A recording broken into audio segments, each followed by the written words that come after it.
Alrighty folks, welcome back to the channel, or welcome in if you are new. You're going to want to buckle in and sit tight. We have got a lot of information to cover in this video. We are going to talk about a few games that directly relate to this video's overall theme and topic, as well as a bird's eye view from the industry looking down, why your favorite games are failing.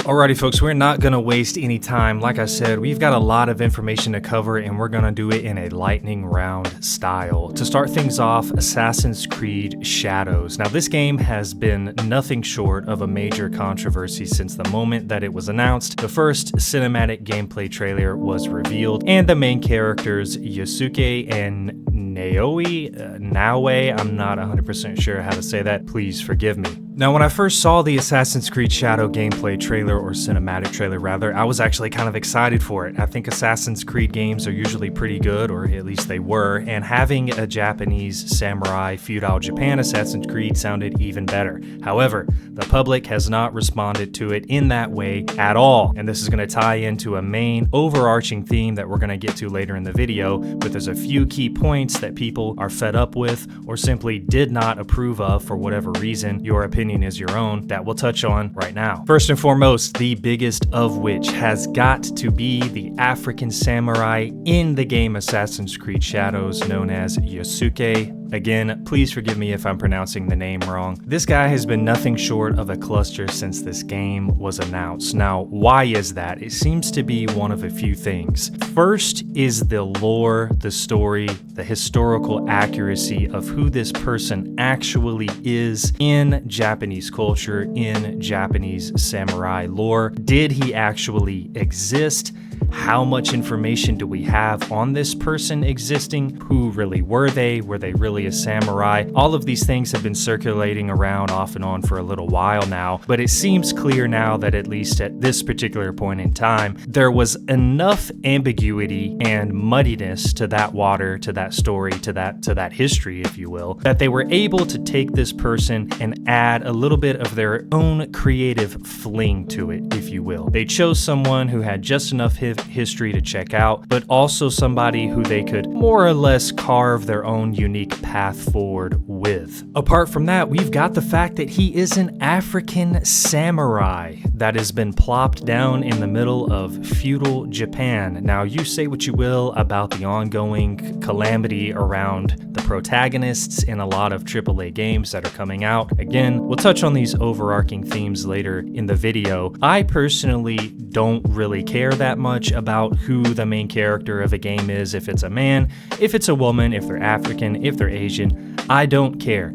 If it affects how the story plays out, if it affects the lore of the game from past or going forward, or if it simply just doesn't fit the narrative of what the game is supposed to be and represent, then okay, maybe we can have that discussion. But this is something that with this game and with several other games that have been announced, that are coming, that are already out even, constantly faces in today's culture of people not wanting specific political or socioeconomic agendas, if you will, put into their gameplay experiences. To further the mystery around this character and why he was chosen the way that he was, when Ubisoft, the Assassin's Creed team, released their apology letter on Twitter, which was 4 pages long, as well as their "Hey, Assassin's Creed has been delayed" letter, ironically enough, who could have seen that coming, they decided that they were going to delay the game until February of 2025, which a lot of people saw as another fork in the fire, if you will, poking and prodding at the political agenda of, oh, it just so happens to be Black History Month in February. Now again, your opinion on whether or not any of this is actually legitimate and if these are the reasons behind these things, it's up to you. To me, I don't really think about it that much. I know that it exists, in some cases more obvious than others, but in Ubisoft's case, it's no secret that Ubisoft has been failing as a company or host of companies for quite some time now. A lot of the past releases, even some of the most recent releases, have simply not performed and aren't showing any signs of life or performing going forward. Assassin's Creed Shadows being the most recent blunder that has yet to release, and X-Defiant shutting down earlier this year being one of the more notable recent already released games that has met an early demise under the umbrella of Ubisoft. Now, I will say that I do applaud X-Defiant for taking on the Goliath that is Call of Duty, as for the most part, it was pretty much a direct competitor to that game. Of course, it had some of its own nuance. I think overall it was pretty well received and was a decent game. It's just Call of Duty unfortunately owns that portion of the market, and we've kind of backed ourselves into a corner,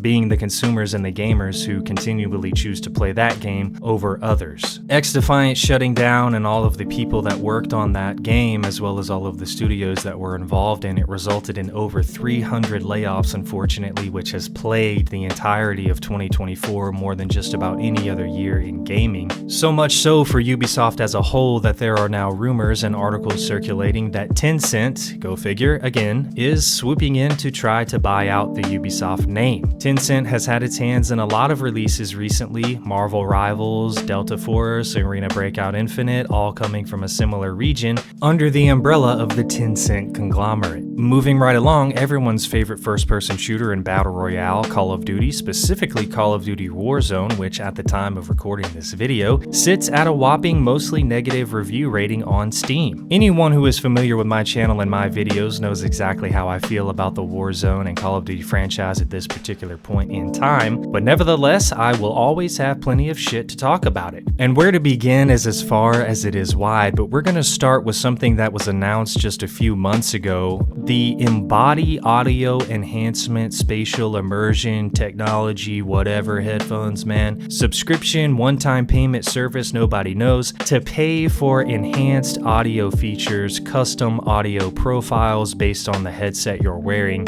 in the game. This is the first time that I've ever heard of or seen a game do this. Maybe it has happened before in the past. If it has, please let me know. But the myriad of videos that exist online for how to optimize Call of Duty Warzone is probably more than any other game that has ever existed, and that is simply because of one thing: the game sucks. The audio in the game sucks. And the fact that now, maybe, perhaps, we'll see, they're implementing a third-party service that you have to pay for, whether it's one time only or not, to fix or enhance the audio of the game is insane. Now, of course, it's going to try to be marketed as something that can be utilized for specific types of headphones, perhaps high-quality headphones, creating a custom profile, based on how it sits on your head, your ears, so that it's unique to you, man. It's just the advancement of the times, and this is how audio is going to be in the future. No, it isn't. We're not going to go to the movie theater in the future or rent movies at home and pay for the audio and the video separately.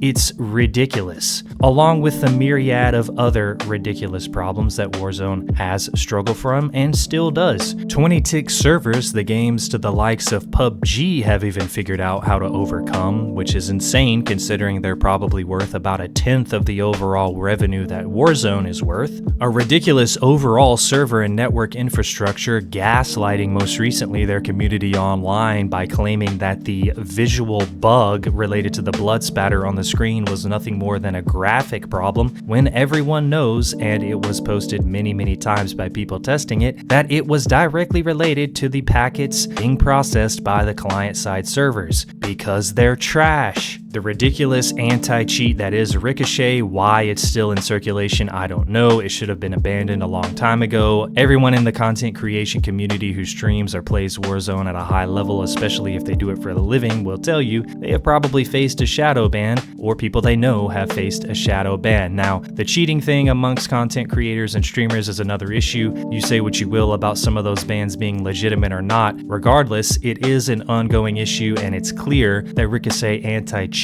is not the answer for it. Call of Duty Warzone itself is nothing more than a public QA test that never ends and never seems to be able to fully release, and that's probably because every year, maybe two if we're lucky, they data dump what's already been in existence for the last 20 years. I'm exaggerating, but seriously, on top of another iteration of the exact same shit that we've been playing. Everybody gets their hopes up, goes to Twitter, thinks everything's going to be great, can't wait to see this, can't wait to see that. The game releases, everybody goes back to Twitter and talks about how fucking terrible it is. Moving right along, I told you this video was going to be rapid fire, baby. We've got a lot to cover. Concord, Sony's $200 million blowout, baby. The biggest failure in modern gaming history. This game spent as much money as James Cameron did on Aviator 3, and it performed about as well. The game in the article that a Sony representative, I suppose, was interviewed and asked about actually stated in the opening line of the article, at least, that they probably should have done a better job at figuring out if people actually wanted to play this game before they did all this. It's clear that they didn't. They released 2 reasons as to why they believe the game failed, one of which was that the game simply wasn't relatable, and I agree. I never played the game. I don't know if the game ever even fully released. I never really heard anything about it other than it flopped. The second reason was that the 5v5 shooter space is too crowded.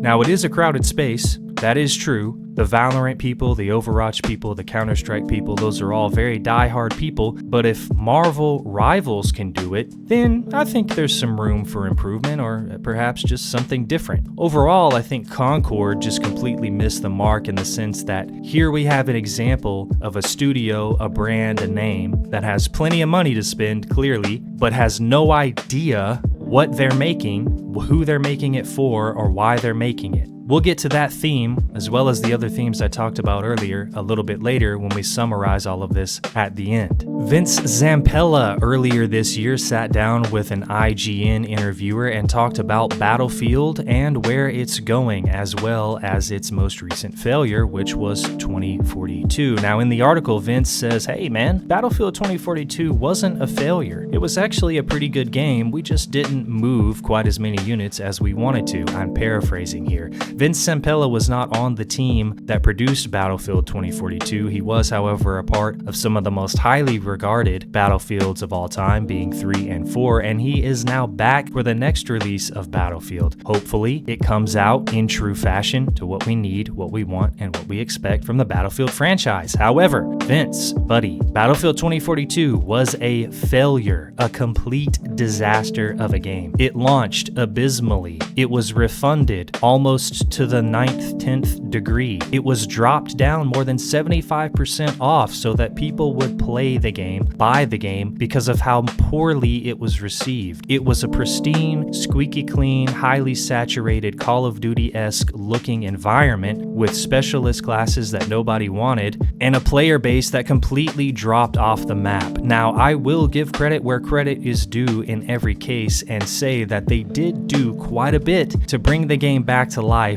after a really rough and rocky launch. However, the game never really took off the way that they intended it to. Portal mode was probably the most popular part of the game, and that's because you could play the older versions of the game, not even the newest version of the game. The game at Steam sits at mixed reviews, some of which are mostly positive, but Battlefield 2042 just never got its moment. All we can hope for now is that this team has more common sense than the college interns running Call of Duty Warzone will ever have, and that they come correct with the next iteration of the franchise. Otherwise, well, like a lot of the other games on this list, they're probably dying, and dying for good. Last but not least, on my rapid fire games that are dying list, folks, we have Apex Legends. Oh baby, I've been playing Apex Legends for a long time, too fucking long. 23 seasons to be exact. Apex Legends has been around for a long time. And don't get me wrong, I think Apex Legends amongst the Battle Royale genre is one of the smoothest, despite all its flaws, Battle Royales that you can play. Now, there are a few reasons that I think Apex Legends struggles today. One of which being is that the game has simply been out for a really long time. I mean, we're up to almost, 20 different legends. We've experienced just about everything there is to experience in that game. There's only so much that can be done with these IPs sometimes, man. Secondly, the game does suffer with its issues. It's a very, very difficult game to pick up as a brand new player, especially if you're planning on playing the game alone. You're gonna have a really hard time, man. It's not a very beginner friendly game.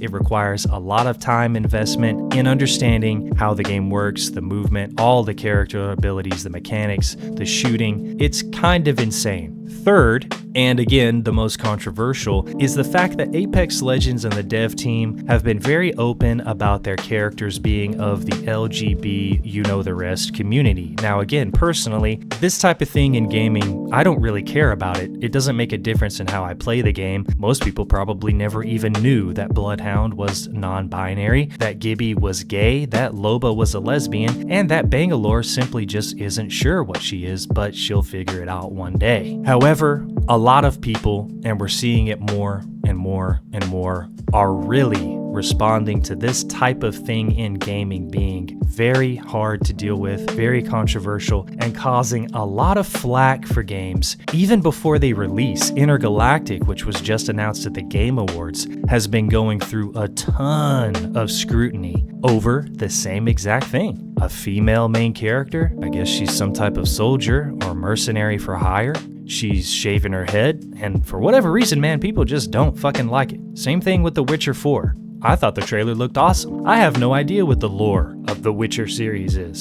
Does the fact that this woman, Ciri or Cyril, destroy the lore of the Witcher series? Does it make the game unplayable? Is it that hard of a pill to swallow? I don't know. It doesn't really matter though, because by and large, there's an uprising occurring in gaming. Games that aren't even out yet are having a really hard time even establishing a foothold because of some of these issues. And this is all fixing to tie together and how we end this video. The overall bird's eye view down, themes, issues, decisions, creative directions that gaming is struggling from or just can't really seem to figure out. Let's start with the political wokeness, the agenda, the DEI, the whatever you want to call it. Let's insert it into my game so that we appeal to as large and broad of an audience as possible. This seems to be an issue with Western gaming, perhaps even Western entertainment as a whole. Now again, I'm not going to dive into my own personal nuance on how I approach this kind of thing in games. I think by and large, games can be whatever they want to be. Whoever you want to put into your game as a developer, you can put into that game. You just have to understand that if the culture, if the climate of the consumer base at that particular point in time doesn't receive it well, the game's probably not going to do very good. It does, however, seem to be, though, an issue that we have here in the West with most modern media. I don't feel like it's out of place, but I do feel that if consumers are able to sense that it's being pushed upon them or it's being injected at far too high of a frequency, they're going to get tired of it and they're going to move on. Now, apart from that, the AAA space has been having the biggest issue out of probably just about any part of the developed cycle. The indie space really seems to be thriving recently, and I think a lot of that is because, much like Concord, when you have a whole hell of a lot of money to throw around and you're trying to constantly buy people's affection and love, it just doesn't usually work out. People aren't always looking for that, right? It's great to have nice, flashy, fancy things. They smell good, they look good, whatever the case may be, make you feel warm and fuzzy. But if they have no heart, no soul, at the end of the day, probably gonna start to grow a little tired of it by morning and ask them to leave a little earlier than they thought they might have to. Live service games specifically seem to be struggling the most, with microtransactions abound, constant updates related to skins and bundle packages, season passes, battle passes, the list goes on and on and on. What is really making the game worth playing? What is keeping the game healthy? What's keeping the game alive? What is the core? What is the foundation? What are the mechanics of the game that are in place that are making this game worth it? The AAA space, again, probably more so with live service online competitive games, has really just fallen by the wayside, man. A lot of people are tired of being shown the flashy, dangly little candy in front of their face, only to realize that what they're using that reward for is really just subpar at best. And it's tough for indie developers as well. Indie developers have the privilege of being able to institute a lot of creative freedom into their games. They get to tell unique stories that you may not otherwise have ever listened to, heard, or seen, but their budgets are usually way smaller. The resources that they have in play for marketing the game are way smaller. The developers who work for them are usually much smaller teams. So it's a lot more difficult for some of the games that do release that come out to really receive the moment in the spotlight they deserve. I've played games before that otherwise went completely under the radar, but they were some of the best games I've ever played. So it's a fine balance, but I think it's safe to say that there is a shift occurring, not just in the game development space, but also in the content creation space. Right now, you have people multi-streaming on just about every platform,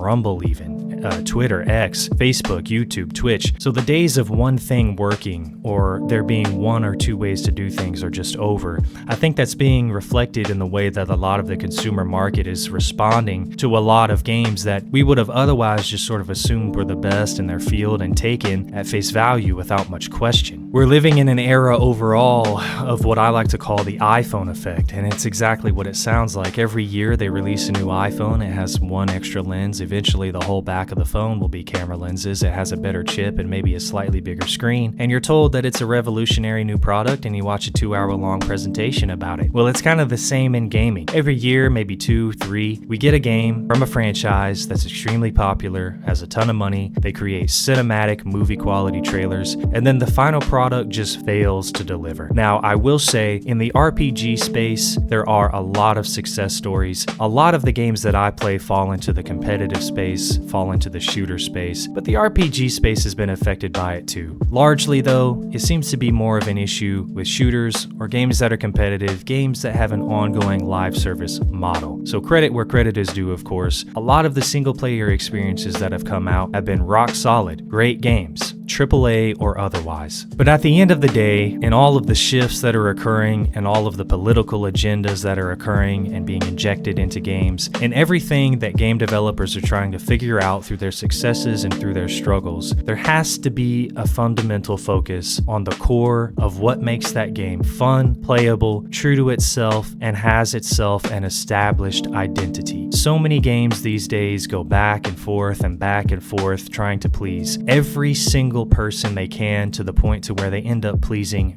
no one. They get lost in this cycle, they end up losing players, and at worst, the studios, they shut down and the developers lose their jobs. I want everyone to have a good time playing the games that they play. I don't care if it's Warzone, I don't care if it's Farming Simulator. I want everyone to enjoy playing the games that they play. I want the companies that make these games, that take our money, that are worth billions of dollars, that have all the resources in the world to actually create good products. That's it. That's all any of us, I feel, really want, right? At the end of the day, you don't need something new every year all the time, right? It's okay to slow down, to utilize what you have for a little while. That way, when you do get that new thing, you can expect that it's actually going to be new and not a map like Verdansk that we played 5 years ago that's coming out next year that's supposed to be new content for everyone playing the game. And I don't have all the answers, folks. I'm just a highly opinionated content creator who's extremely handsome and streams 3 days a week here, Twitch, Rumble, X, pretty much every platform on the face of the fucking planet, hoping somebody eventually sees it. So if you end up liking this video, it's totally free to drop a like on it, and if you feel invested enough to subscribe, that would be even better. I hope this video brought some things to your attention, made you think. That's why we make the videos that we make here on this channel. It's all about having a conversation, getting those thoughts bubbling up. Drop me a line down in the comments below and let me know what you think, what you have to say, things you see, you notice, you like, you don't like, and I'll catch you guys online.